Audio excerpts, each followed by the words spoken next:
Nah, berarti kan Mas ini udah bisa apa ya? Bisa banyak ngajarin orang ya kalau aku Ya, lihat di internet. Gimana Mas ngadepin banyaknya murid ini kan nggak semuanya bakal berhasil. pasti. Apalagi Mas kan ada akademi kripto, Ya, pelanggannya banyak, segala macam banyak. Kemungkinan berhasilnya kan mungkin nggak lebih besar daripada yang gagal gitu kan. pasti kan di dunia ini ada hukum Pareto ya, di mana Pareto. 80-20 biasa kan 20% tuh ngasilin 80% resultnya dan Nah, kebalikannya. gimana caranya Mas menanggapi ini gitu? Sama seperti sekolah menurut saya. Kayak bikin sekolahan nggak ada jaminan bahwa lu masuk ke sekolah A lu akan jadi murid yang teladan, disiplin dan sukses gitu kan. Oke. Jadi menurut saya sebagai ibaratnya edukator di sini ya mau di akademi kripto ataupun di luar ya secara sosmed ya. Saya ngerasa saya bisa ngasih guidance-nya. Kira-kira harus ngapain dan gimana. Cuman kalau ada namanya murid-murid nakal ya nggak masalah gitu. Dan itu menurut saya ya suka-suka orang masing-masing. Toh ini kan saya nggak pernah maksa orang untuk belajar sama saya. Makanya ketika ada yang nggak suka, kalau emang nggak suka, nggak mau nonton, gua peduli setan gitu. Gua nggak Oke. peduli gitu. Jadi Mas punya ini juga ya, punya Akademi kripto pun statement. hobi juga saya. Itu bukan usaha utama. Saya investor gitu. Saya udah lebih dari cukup. Jadi ketika ada yang mau belajar sama saya boleh, enggak juga yowes. Mau unsubscribe saya juga silahkan gitu. Bakal ada diskon nggak tapi Mas harganya? Saya sih Harga kelasnya. Saya sih emang sengaja akhirnya saya filter karena dulu tuh murah sekali. Ini banyak yang salah, banyak yang bilang, "Oh, ini jumlah membernya berapa dikali." Itu ngawur. Karena dulu saya bikin itu cuma 700.000 per tahun. Per tahun 700.000. 90-an ribu per bulan, 70.000 per bulan. Awal-awal. Dan itu udah masuk banyak tuh. Udah ribuan itu. Jadi dari situ pun saya pikir oke, biar tadi avoid yang orang-orang tambah aneh-aneh, ya udah dibikin mahal aja. Biar jadi barrier. Oke, lu kalau mau serius belajar, at least orang yang punya duit segini, itu kalau belajar tuh udah ada logikanya gitu. Karena saya percaya duit itu bisa jadi pengukur seseorang gitu. Oke. Jadi mindsetnya beda tuh. Iya, Orang yang bayar mindsetnya 700.000 sama pasti bayar beda. jutaan beda tuh. Kayak Mas Atta bikin restoran harga 100.000 sama yang steak 1 juta 2 juta, yang datang beda tuh customernya. Yang 100.000 biasa lebih banyak komplain tuh Mas. Sama mau jual baju juga sama. Yang jualan baju seperti LV, yang di atas Dior dan lain-lain, sama yang jualan di murah-murah di Shopee pasti banyak di komplain di Shopee. Kenapa? Karena itu memang sifat nalurinya manusia. Jadi mindset apa sebenarnya Mas yang harus diubah sama yang tadi Mas bilang kaum yang susah membeli sama yang sudah berhasil? Apa yang harus bisa diubah? Mereka itu punya pola pikir selalu suka nyalain orang lain biasanya. Makanya nggak punya uang. Jadi maksudnya ketika mereka nggak punya uang, oh ini salahnya pemerintah, oh ini salahnya si A, si B, si C. Mereka selalu cari kambing hitam kecuali dirinya sendiri. Selalu suka nunjuk. Nah itu harus diubah Mas. Saya itu ketika saya berinvestasi, kalau saya melakukan kesalahan itu salah saya sendiri. Oke. Nah saya selalu bilang, ada rumusnya nih. Untuk jadi miskin itu ada rumusnya gitu. Jadi miskin ada Ada rumusnya. rumusnya. Satu, itu harus males ya kan kalau mau miskin. Satu harus males. Karena ada prinsip kalau di matematika namanya inversion. Jadi kita balik nih, biar untuk nggak kesana, biar nggak masuk jurang kita balik. Gitu. Cara pikir harus dibalik. Ini partnernya Warren Buffett, Charlie Munger selalu bilang nih, invert, invert dan invert. Jadi kalau nggak mau jadi miskin, pikir gimana cara jadi miskin. Baru jangan dilakukan. Oh, malah pikir sebaliknya. Iya, biar pikir sebaliknya. Nah, gimana caranya kalian untuk jadi miskin? Pertama, malas dulu. Satu males. Dua, ini yang paling besar nih faktornya menurut saya ini 90% nih. Arogan. Arogan. Ketiga baru bodoh. Jadi malas dulu 5%, 5%. arogan tuh 90%, bodoh itu 5% lagi. Karena kebanyakan orang tuh nggak bodoh Mas. Mereka tuh udah punya intelektual di atas rata-rata biasanya, tapi arogannya setengah mati. Saya ingat soalnya di zaman 2000, saya lupa boomnya tuh 19 atau 20. Mas Atta tuh boomnya cepat sekali waktu itu. Iya, Bung. Mas Atta tuh nomor 1 menurut saya dan data yang saya cari waktu itu at that time, karena saya kan suka digital marketing juga ya. Mas Atta tuh nomor 1.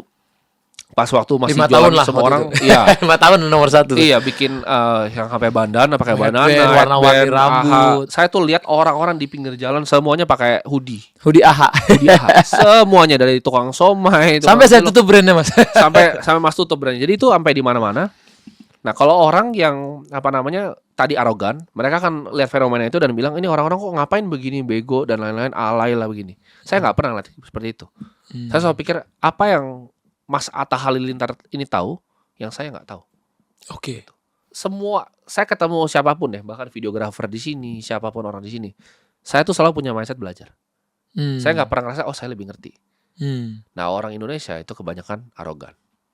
Prinsipnya sama nih sama saya ya. Jadi kalau ketemu orang harus kayak gelas kosong. Gelas kosong. Jadi kita ketemu sama siapa aja, kita yang diisi. Kalau ngerasa gelasnya penuh terus pas diisi ya tumpah. Betul. Betul. Jadi waktu Mas lihat fenomena itu, Mas termasuk bukan yang hujat berarti ya? Saya nggak pernah hujat. Dan bahkan even teman-teman saya yang pengusaha, zaman itu nggak ada yang pernah hujat. Alhamdulillah. Iya, tapi bener-bener aku juga Mas Atta pasti sadar, Mas Atta tuh di respect-nya sama bahkan yang pengusaha nih. iya, Yang kalangan atas. Aku lebih banyak didatanginnya malah yang atas. Makanya waktu Iya. itu aku punya quote kayak haters never win, winners never hate. Karena kalau mereka hate kan berarti mereka selalu di belakang kan. Di belakang. Nggak ada hater tuh yang di depan gitu. Makanya ketika Mas Atta tanya apakah saya masalah di hate sama netizen atau apa, saya nggak masalah gitu. Silahkan gitu. Mau riding keretanya juga boleh gitu kan. Jadi kita harus punya mindset gelasnya kosong. Ketika ketemu orang, ini gelasnya Diisi. kosong dulu ya. Wah. Ini menjadi pembahasan yang seru ya. Jadi kalau teman-teman mungkin ngelihat bro tim ini dari Clipper aja waktu ketemu beda juga. Ternyata orangnya chill dan bisa ngobrol apa aja dan asik juga. Sangkain aku bakal bikin wah nonton bola kamu ya. Tapi ini mungkin kita udah masuk ke 3 pertanyaan terakhir ya. Kalau buat anak-anak muda sekarang Mas, dia nggak tahu nih mulai dari mana gitu ya. Apa sih yang harus mereka lakuin Mas? Apa yang harus mereka ubah dan apa yang harus mereka targetin gitu? Kalau mereka nggak tahu ngapain, misalnya ini dalam pekerjaan yang nyari duit Iya. ya, mereka harus pertama cari skill dulu, ya kan. Ketika mereka punya skill, baru ditumpuk skill demi skillnya. Contohnya skillnya videographer. Nextnya bisa ngapain? Oh, bisa belajar misalnya editing, kan. Tapi kan sebenarnya pisah tuh skillnya. Bisa cari orang lain nih untuk editing untuk dia. Jadi awal dia dari videographer, cari editor, dia ajarin, bisa jadi editornya, lama-lama bikin agency tuh, 2 orang doang. Jadi jangan stay di situ-situ Iya. doang. Terus bisa editing, bisa videografi, bisa 2 skill kan, tambah 1 skill lagi, bisa jualan, bisa sales. Itu paling Jadi penting agency. tuh. Iya, jadi agency tuh. Iya. Nextnya bahkan ketika dia udah bisa jadi sales, dia ngajarin orang untuk jadi videografernya, editornya udah orang lain, udah jadi sistem tuh. Skillnya ada lagi tuh, manajemen. Nah, jadi skill manajemen manusia seperti apa? Itu udah 4 tuh skill. Jadi skillnya ditumpuk terus. Nah, tumpuk tuh. Ini yang saya ajarin sama tim saya. Saya bilang begini, kalian kalau di situ doang zona nyaman. Jadi banyak orang tuh dia nggak bergerak. Kenapa aku di sini-sini aja? Karena dia stay di situ kan. Iya. Karena kalau ditanya, aku pernah ngomong gini sama karyawanku. Kamu coba dong, kan udah biasa ya, kameramen nih. Coba kamu ngedit. Iya. Itu bukan bidang saya. Nah ini nih yang saya bilang.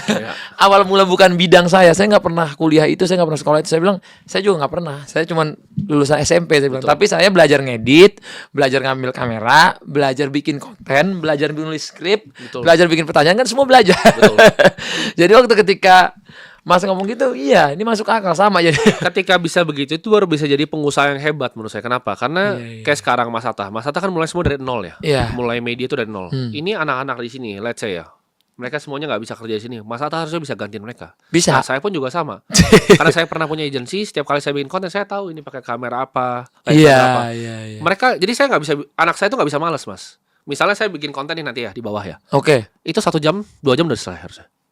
Oke. Si- Sama timnya edit-editnya. Semuanya, gradingnya semua itu 1-2 jam. Karena saya bilang kalau lu nggak selesai gue bisa bikin sendiri. Lu masa pakai DaVinci gampang gitu nggak bisa? Gue bisa juga gitu. Jadi saya tuh punya standar yang beda. Jadi kalau karyawan saya tuh beda banget. Ayah untuk tim saya kalau yang ngerasa saya udah agak menekan ini lebih galak ya. 1 jam 2 jam lu dikasih 2 hari kan belum ngedit.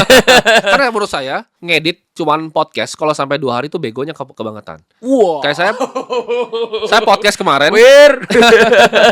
Alasannya apa? Cuman cut kan? Cut Iya, iya, grading, switching kamera itu terlalu gampang. Anak kecil, anak SD juga bisa gitu. Menurut saya. Dalam. Ini kayaknya lu bos yang diperluin di setiap kantor ya. Dikumpulin deh semua. Sama, karyawan. analis saya juga sama gitu. Jadi mereka nggak ada Oke. yang bisa bilang mereka analisa udah banyak, enggak. Ulang lagi, jurnalis saya juga sama, Oke. operation saya sama, finance saya juga sama. Berarti kalau satu orang di tempat Mas ada yang kerjanya sebagai clipper, dia harus ngeklip berapa video sehari? Tergantung, saya result base aja. Jadi mereka punya gaji, tapi ketika mereka bagus dapat performance. Saya percaya semua manusia itu di drive by insentif. Kerja sama saya paling enak dan nggak akan pernah dapat gaji kayak kerja sama saya selalu. Saya pasti bilang, saya timnya lean nih, cuman sedikit. Cuman kalau kalian keluar ya kalian nggak akan dapat gaji yang sama, saya pastikan. Jadi nggak ada yang pernah keluar biasanya kerja sama saya. Malah bertahan ya. Bertahan biasanya. Karena ada bonusnya kalau nyampe Ada ini. insentif gitu. Tapi kalau ada yang orang yang kayak dia nggak berkembang, jadi yang bonusnya nggak dapat. Iya kalau nggak berkembang ya silakan. Cuman kayak saya misalnya editor saya udah ngikut saya lama, rumahnya saya lunasin segala macam. Jadi kayak saya tuh sangat nggak hitung-hitungan gitu sama karyawan. tergantung.